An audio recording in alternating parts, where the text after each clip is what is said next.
Ang Puerto Galera sa hilagang bahagi ng Mindoro ay isa sa pinakapopular na bakasyunan dito sa Pilipinas.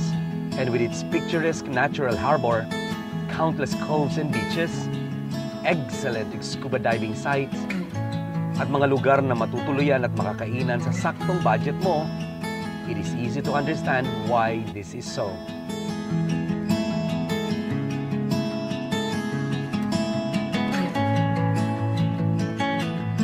But while attracting visitors may be easy for Puerto Galera, its biggest challenge is, of course, sustainability. Dito na pumapasok ang papel ng lokal na pamahalaan. Through its programs and policies, napapangalagaan ng kapaligiran, nahuhulma ang mga kabataan at nasisiguro ang maunlad na kinabukasan para sa Puerto Galera at sa mga mamamayan nito. Isa nga sa mga makabuluhang pulisiya ng Puerto Galera ay ang No Plastic Policy. Mayor, paano po inaalagaan ng Puerto Galera ang kalikasan? Dahil po ang Puerto Galera ay likas na sumusuporta sa ating mga nasyonal na batas, lalo tigit patungkol po sa Republic Act 9003 sa ating pong Solid Waste Management Act. Ang Puerto Galera po ay naglabas ng ordinansa na nagbabawal po sa paggamit ng anumang uri ng plastic. At kalinsabay nito ang pagbabawal din namin ng mga paninigarilyo sa pampublikong lugar. Okay. At yun po ay bilang pagtugon dun sa pangangailangan na i-preserve talaga yung kalikasan. Yes, Carl, kasi sa pagbabawal natin sa paggamit ng plastic, makakabawas tayo sa basura at pagka tayo nakabawas sa basura, natulungan natin ang inang kalikasan sapagkat alam naman natin ang basura hindi nabubulok. Napakahirap nito na makita mo, nagkalat sa ating lansangan, nagkalat kung saan-saan, kung kaya nga mahigpit natin itong ipinagbabawal nito. Naniniwala rin ang lokal na pamahalaan na ang kabataan ang pag-asa ng kanilang bayan. Kaya naman mayroon din silang programang nagbibigay kasanayan sa mga tao nito at maaaring i-avail ang kanilang Municipal Development Technical Training Center.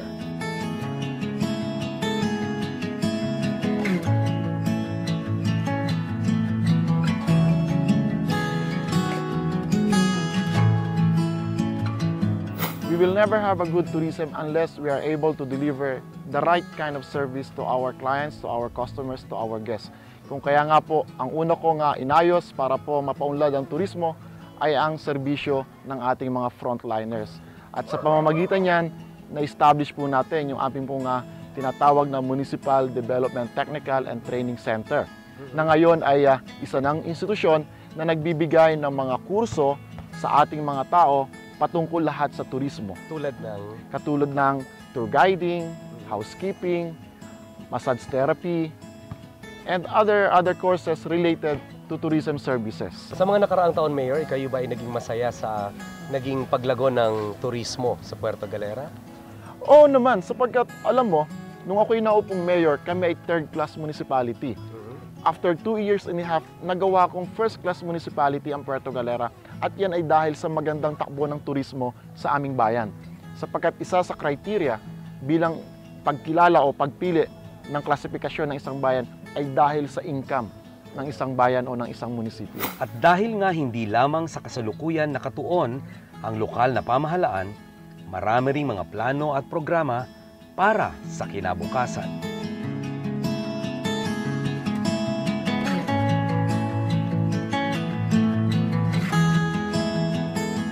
Ano po ang mga pangarap ng Mayor Dolor para sa Puerto Galera? Simple lang po ang ating pangarap para sa bayan ng Puerto Galera. Kung kaya nga po noong December 7, 2011, inilaunching po natin yung PG 2020, The Heart of Asia. Ibig sabihin po na pagdating po ng taong 2020, ang Puerto Galera po ay kikilalanin bilang The Heart of Asia. The Heart of Asia. Medyo mayabang na pangarap yun. Ano po ang ibig sabihin ng Heart of Asia? Carl, simple lang. Alam naman natin na ang Pilipinas ay parte sa Coral Triangle. Indonesia, Malaysia, and the Philippines. At sa Pilipinas, ang Puerto Galera ang siyang nasa sentro. We are seated on the center of the marine biodiversity. Alright. Kaya nga po, Miss Ina and Carl, ang Puerto Galera ay amin ngayong ipakikilala sa buong mundo bilang kami ang puso ng Asia. Great. That's really a dream and it's already a given in terms of geography pala. Yes. Dahil na rin sa mga makabuluhang programa at maayos na pamamalakad, ang lokal na pamahalaan ng Puerto Galera ay ginawaran ng 2011 award for good housekeeping.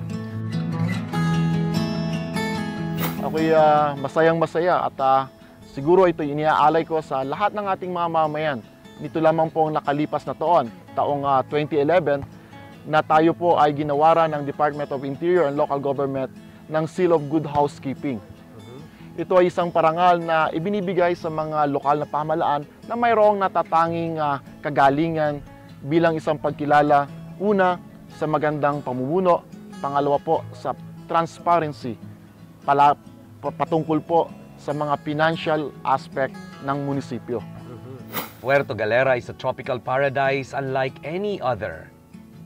And it is a living proof that nature, if protected and cared for, is the key to any community's sustainable development.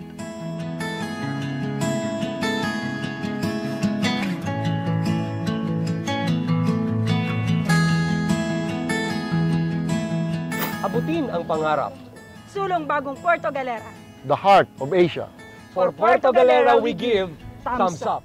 Ang Young Entrepreneur Sponsorship Program ay isang program ng Boardwalk na naglalayong buksan ang isip ng mga kabataan na maging mga negosyante.